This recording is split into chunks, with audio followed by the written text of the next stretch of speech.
Agar Eronga hujum sodir bo'lsa, biz Fors qo'ltig'i mintaqasida AQSh bazalariga zarba beramiz, dedi Eron tashqi ishlar vazirligi rahbari.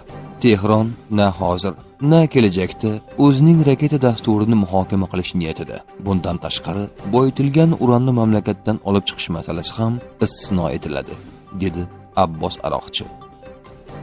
Polsha Rossiya tomonidan Ukrainaning g'arbiy viloyatlariga berilgan zarba tufayli qiruvchi samolyotlarni xavfsizlik yuzasidan havoga ko'tardi. Polsha rasmiylarining ta'kidlashicha, mazkur holat profilaktik xususiyatga ega.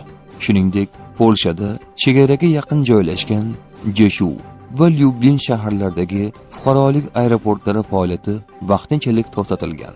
Ma'lumotlarga ko'ra, 7-fevralga o'tar kechasi Rossiya Ukrainaning bir qator viloyatlarini o'qqa tutgan. Ukraina energetika vaziri Denis Shmigalning so'zlariga ko'ra, asosiy nishon energetika infratuzilmasi bo'lgan. Donald Trump Barack Obama va uning rafiqasi maymun ko'rinishda tasvirlangan video uchun aybdor emasligini va uzr so'ramasligini aytdi. Donald Trumpning so'zlariga ko'ra, u AQSh tarixida irqchilikka qarshi eng ko'p kurashgan prezident hisoblanadi.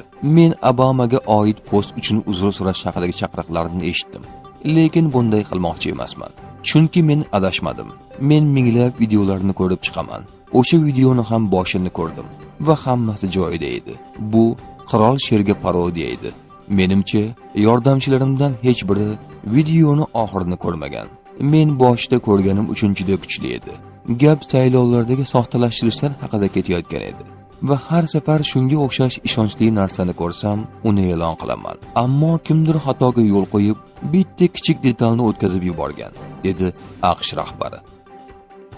Ukraina Vengriyaning dushmani, dedi Vengriya bosh vaziri Viktor Orban.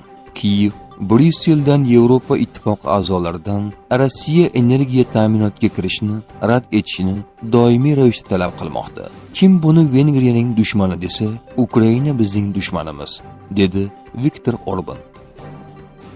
Guardiola G'azoni qo'llaganini tanqid qilganlarga javob berdi. Manchester City bosh murabbiyi Pep Guardiola G'azo, Sudan, Ukraina va Rossiyada halok bo'layotgan ayibsiz bolalarning o'limiga sababchi bo'layotganlarni qoralaganini tanqid qilganlarga va unga futbol tashqarisidagi mavzularga aralashmaslik bor e'tiborini faqat o'z ishiga qaratish kerakligini aytganlarga javob qaytardi. Nega men o'zimni his qilayotgan narsani aytmasligim kerak? Shunchaki men murabbiy bo'lganim uchunmi? Hozir dunyoda qancha mojaro bo'lsa, men ularning barchasini qoralayman. Insonlar o'ldirilayotgan bo'lsa, men barchasini qoralayman. Hech birini boshqasidan muhim deb aytmayman, degan Pep Guardiola. Yevropa ittifoqi qo'shinlarini Ukrainaga yuborish Rossiya bilan to'g'ridan-to'g'ri harbiy mojaroni anglatadi, dedi Viktor Orban. Vengriya Ukrainaga qo'shin yuborishda ishtirok etmaydi, deb qo'shimcha qildi u. Zohran Mamdani islomni mehmondo'stlikka asoslangan din deb atadi. Islom hijrat, ko'chish, islom hijrat hikoyasi asosida shakllangan din. Payg'ambar Muhammad ham musofir bo'lgan. U Makkadan hijrat qilgan va Madina shahrida iliq kutib olingan, dedi New York meri. Ukrainalik shifokor Kamarovskiy barcha ukrainaliklarda allaqachon ruhiy salomatlik muammolari bor va jismoniy salomatlik bilan bog'liq muammolar ortib bormoqda. Biz allaqachon yurak va qon tomir muammolarining sezilarli darajada oshganini ko'rmoqdamiz. Gipertoniya, yurak xurishlari va insult. Biz saraton kasalligining ko'payishini kuzatmoqdamiz va bu davom etadi. Chunki saraton 4 yillik surunkali stress ostida aniq namoyon bo'ladigan immun tizimining tushkunligi bilan bog'liq, deya ta'kidladi u. Washington Post gazetasining yozishicha, Yevropada Rossiya 1 yil ichida hujum qilishi mumkinligi haqidagi xavotirlar kuchaymoqda. Berlin va boshqa poytaxtlar ilgari Rossiya 2029-yilgacha NATOning sharqiy qanotiga tahdid sola olmasligiga ishonishgan edi. Endi esa bu ancha oldinroq. Yevropa o'z harbiy qudratini mustahkamlashdan oldin sodir bo'lishi mumkinligi haqidagi xavotirlar kuchaymoqda. Ilgari Moskva nazorati ostida bo'lgan Boltiqbo'yi davlatlari aniq nishonlar deb hisoblanishi ta'kidlanmoqda. ba'zi yevropalik rasmiylar va ekspertlarning fikriga ko'ra, Ukraina bilan tinchlik shartnomasiz Yevropaga hujum qilish bilan yangi urush boshlanishi mumkin. AQSh markaziy qo'mondonligi ma'lumotlariga ko'ra, Abraham Lincoln aviatashuvchi kemasi boshchiligidagi AQSh dengiz floti zarba beruvchi guruhi Arab dengizidan o'tdi. Harbiy samolyotlar ham osmondan uchib o'tdi. Avvalroq Trump Amerika kemalaridan iborat armada Eron tomon yo'l olayotganini aytgan edi.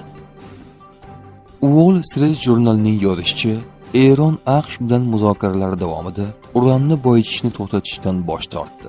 Ummonda bo'lib o'tgan uchrashuvda Tehron yadro yoqilg'isini boyitishni to'xtatmasligini yoki mamlakat tashqarisiga ko'chirmasligini tasdiqladi.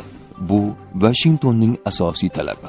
Shu bilan birga Eron tomoni muloqotni davom ettirishga tayyorligini bildirdi va Ummon vositachiligida yangi aloqalarga rozi bo'ldi.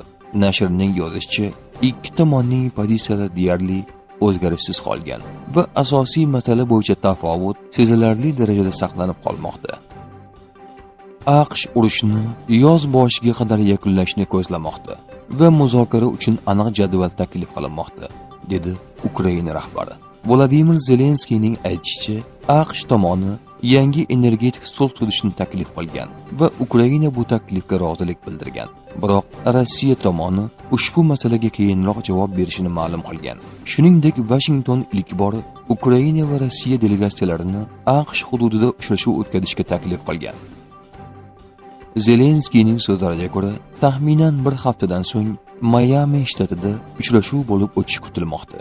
Ukraina o'z ishtirokini allaqachon tasdiqlagan.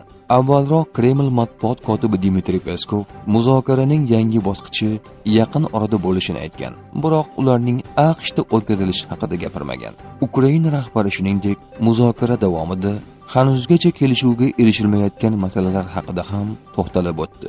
Uning ta'kidlashicha, eng murakkab masalalar Ukraina, AQSh, Rossiya yetakchilari ishtirokidagi ehtimoliy 3 tomonlama uchrashuv ko'rib chiqilishi mumkin. Shu bilan birga, Rossiya Donbass hududini to'liq olishni talab qilayotgan bir paytda Zelenskiy Ukraina o't o'tishni to'xtatish uchun qayerda turgan bo'lsak, o'sha joyda qolamiz prinsipini ilgari surayotganini, bu eng adolatli va ishonchli model ekanligini bildirdi. Zelenskiyning ta'kidlashicha, AQSh Donbassda erkin iqtisodiy zona tashkil etish bo'yicha murosa variantini taklif qilmoqda.